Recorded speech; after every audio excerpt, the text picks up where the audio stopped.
Yo, what up, proverbial boy here in Times Square. You know, a term that I hear bandied about quite a bit. In fact, I've heard bandied about in the self-development community ever since I started doing this, was the term deep identity level change. Now, what exactly does that mean? Well, it's this idea that when you embark upon a process of self-development or transformation, these changes are going to be lasting. They're not going to be transient, they're not going to be transitory, they're going to last your entire life. The transformation is going to go down to your bones and it's going to stick with you forever, and you're going to get to reap the benefits of that transformation for the rest of your life. So in this video, I want to talk about how exactly to attain that deep identity level change and how precisely to attain what we call core confidence.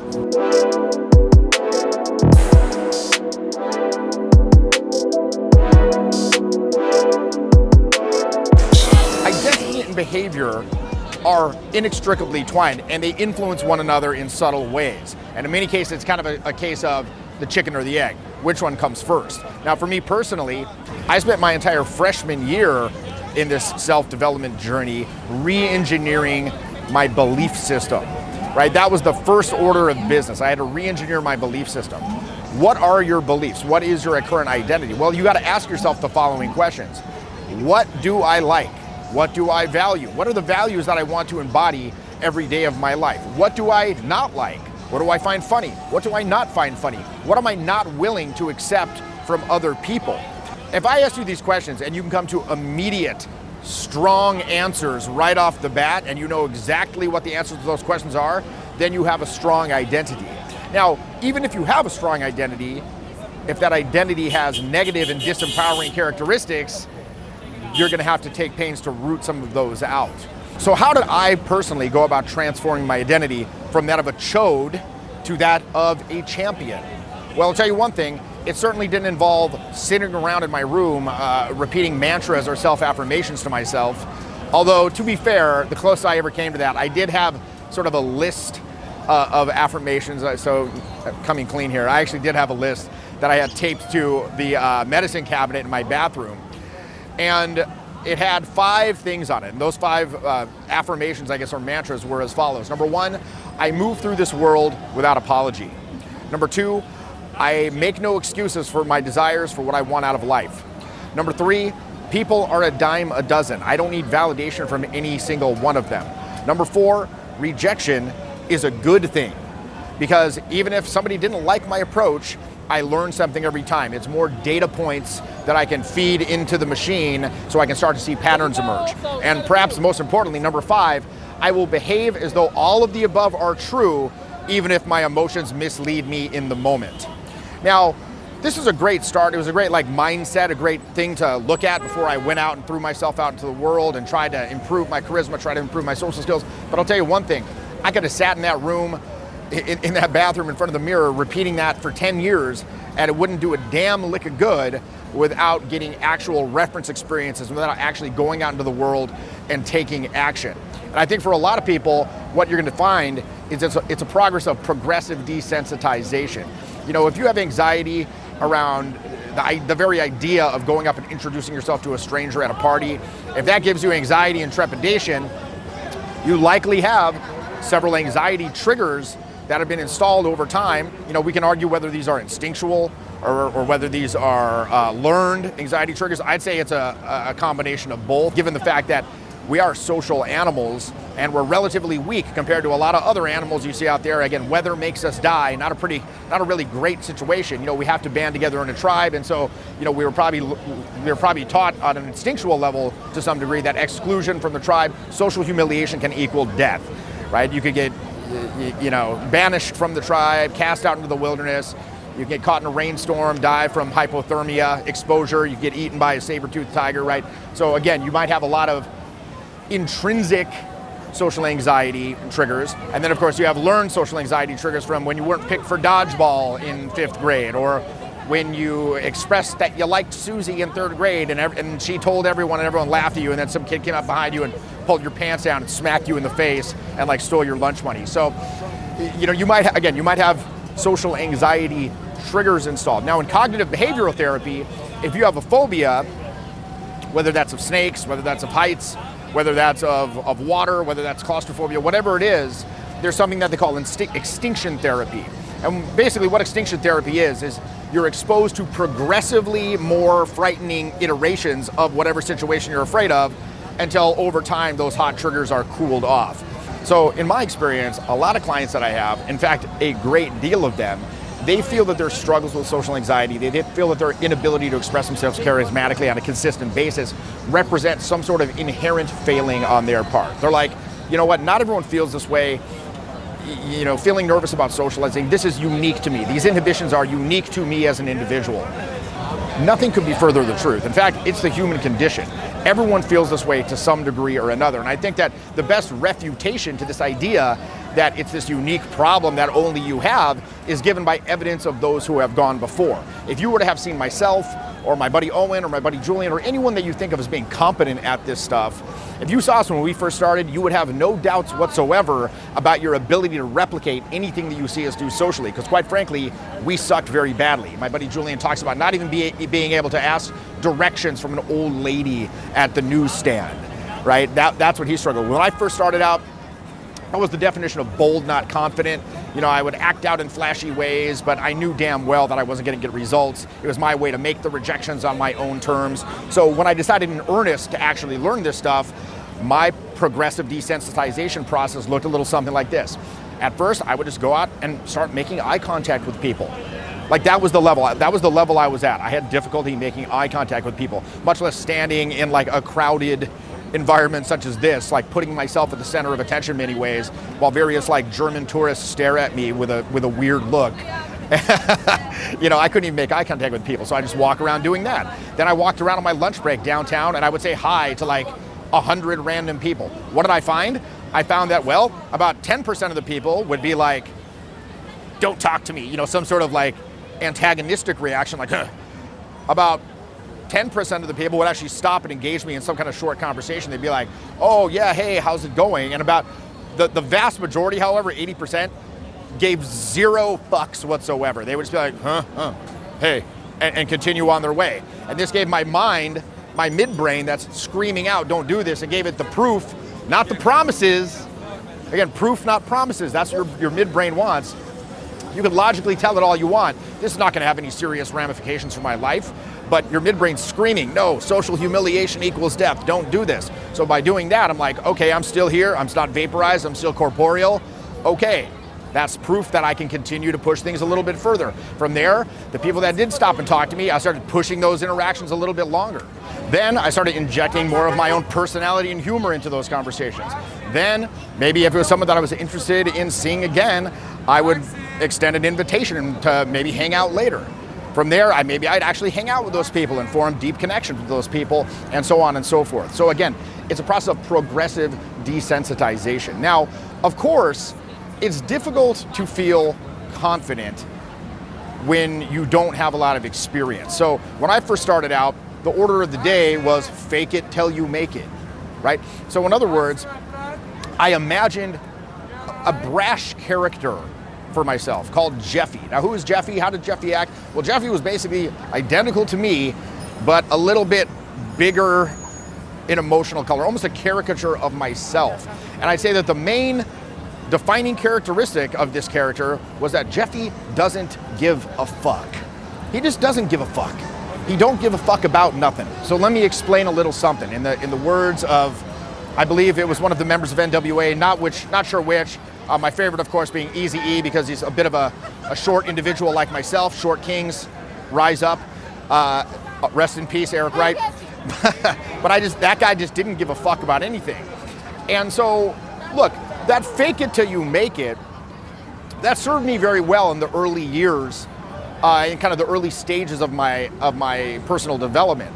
But I very quickly bumped up against the limitations of that. And I think that, you know, look, it takes an active imagination to express yourself in an enthusiastic and confident manner when you don't necessarily feel that way inside. And I think that's where, again, that fake it till you make it can come in, because you'll start to see, okay, I find an internal validation for this external requirement.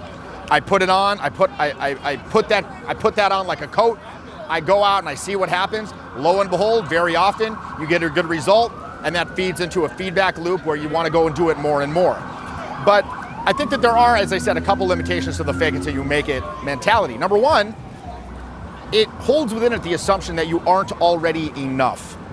And that can be somewhat detrimental once, again, you start to get past those initial stages of fearfulness about introducing yourself to people, about engaging socially with strangers, et cetera, expressing yourself in a bigger, more charismatic way when you're out, and so on and so forth. But like I said before, you can fake it as much as you want. You can don the apparel, you can don the gay apparel, so to speak, of confidence.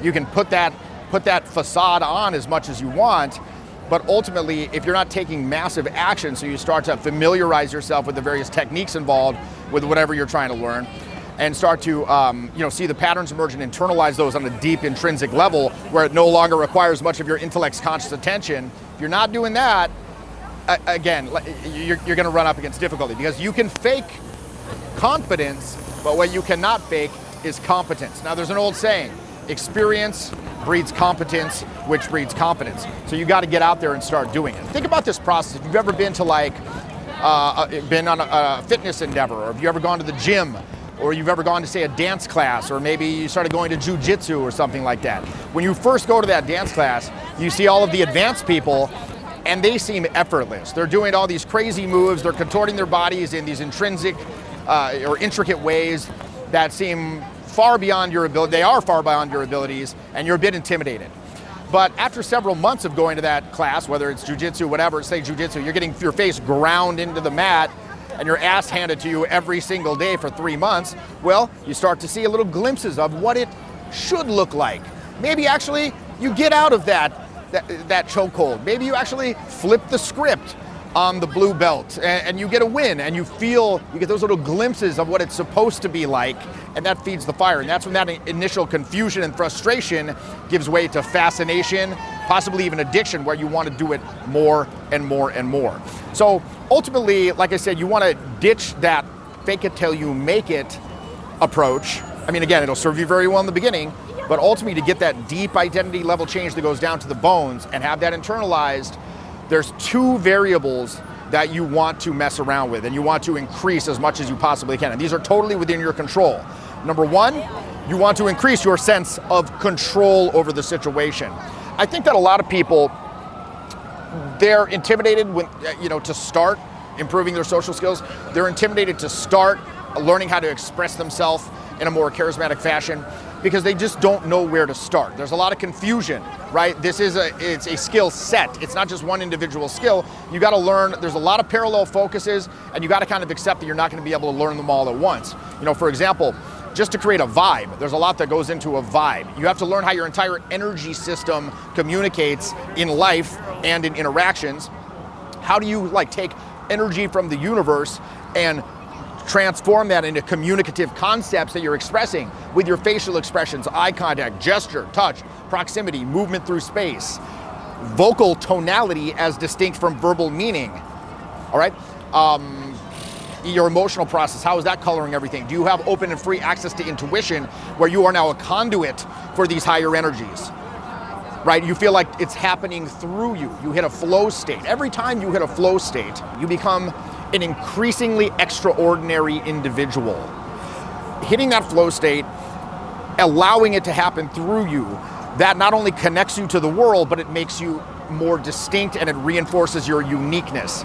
And that's how you really start down that road to coming into your own power and feeling that core confidence. So number 1, you want to enhance your sense of control over the situation by familiarizing yourself with whatever techniques might be involved in the types of social interactions that you're trying to have, whether those are negotiations, whether those are conflict resolution, whether that is meeting people at a party to make stronger business and personal connections in your life.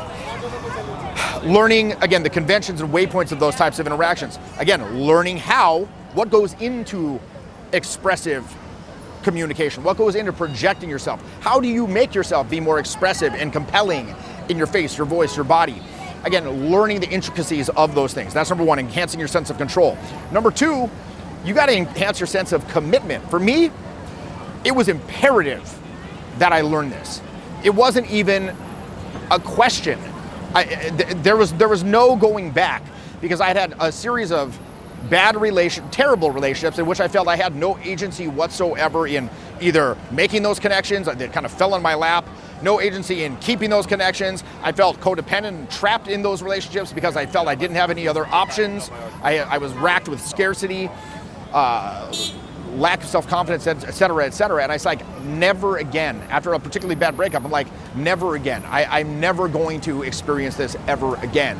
I must absolutely learn how to communicate in an effective way to make powerful connections. So I remember sometimes I go out and I get like harsh ass rejections. I remember one time I went out and I remember these two ladies were standing there. They saw me go by and I heard them say, "Look, it's that guy.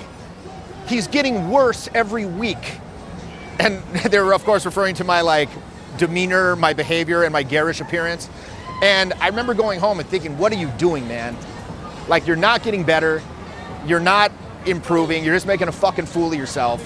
But you know what? What was the alternative? Continue being a fucking chode? Absolutely not. I was like, I don't care if this process somehow breaks me or takes me down. If it takes me down, I'm going down with my fingers white knuckle wrapped around its fucking throat. That was my level of dedication. Now, again, I'm paraphrasing Nietzsche here, and I'm kind of sure I'm butchering this, but with a big enough why, a person can accomplish any how. So you really need to understand, what is your purpose? Napoleon Hill said, all change starts at a deep, pulsating desire and a deep pulsating why, a deep understanding of the purpose of why you're doing this. And that conviction, when you have that conviction, everything's gonna seem easier.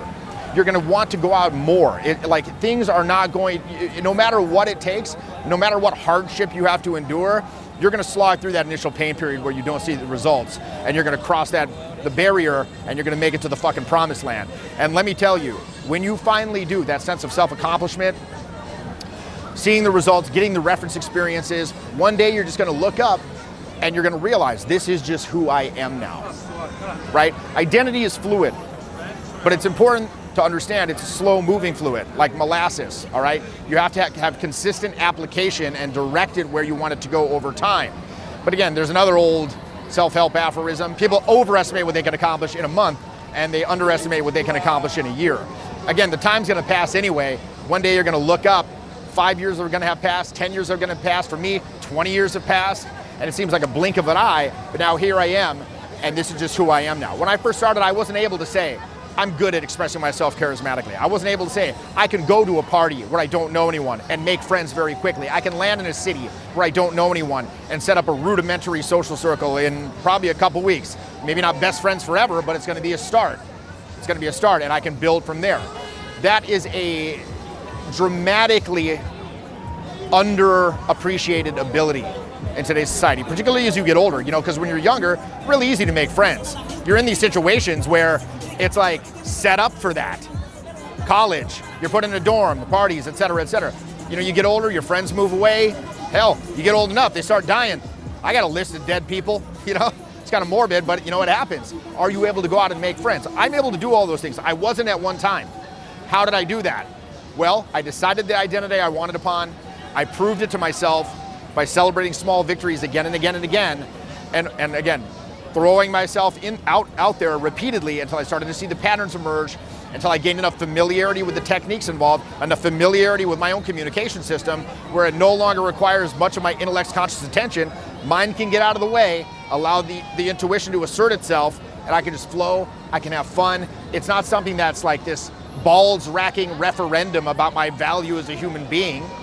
It's not an elbows through the mud, difficult chore. When I go out, it's probably the funnest thing that I do in a week. I go out on my live infield trainings, the boot camps. I don't look at that as work. I look at work as when I'm editing these videos at home, for 16 hours a day in some cases, hunched over in front of some computer. When I'm out here, this is just a joy to me. It's like lucid dreaming, and that's where you want to be. And the interesting thing about that is once you get to that point, it's light for you, it's light for other people. You made that your identity, it's who you are. It's not something you have to do anymore, it's just who you are, and it's highly attractive. I'll tell you why. Because when you feel this flow of energy through these previously inhibited channels, it's exhilarating for you. Like I said, it feels like snowboarding or lucid dreaming or flying. And from the people that you interact with, the benefit that they get out of it is the enhanced sense of human potential that it conveys. They're like, damn, this person's free and fun in some ways that maybe I'm not. And being around this person, I feel like that myself. And maybe if I were to hang around with this person more, I could feel like that too. It's highly, highly attractive, right? So again, just to sum up here, number one, fake it till you make it when you start. Start off with progressive desensitization. Do it little by little, understand it's gonna take time. Number three, understand the two variables that you want to increase are your sense of control over the situation and your sense of commitment. Now, if you're watching these videos right now, on a consistent basis, you likely already have a certain level of commitment to making that change. But maybe you're confused, you don't know where to start. I do an 8-week mentoring program in which I take you by the hand and I go through every area incorporating charismatic communication, from external expression to your internal guidance modes, to your ability to converse, to developing core confidence, in a very methodical way, to persuasive ability, to conflict communication, leadership, and much more. On this 8-week program, you'll have twice weekly calls with myself and my team where we hold you accountable, and I think that's really, really important. I would feel absolutely honored and privileged to be a part of your ongoing social skills journey, as I've done for thousands of clients over the 20 years that I've been doing this. As I said, these mentoring classes are intimately small. They have to be because there is so much personal attention. I got a new cohort starting up very soon. You can check the links in the description, and hopefully I'll see you in there. This has been Jeffy in Times Square. Get out there and make the myths.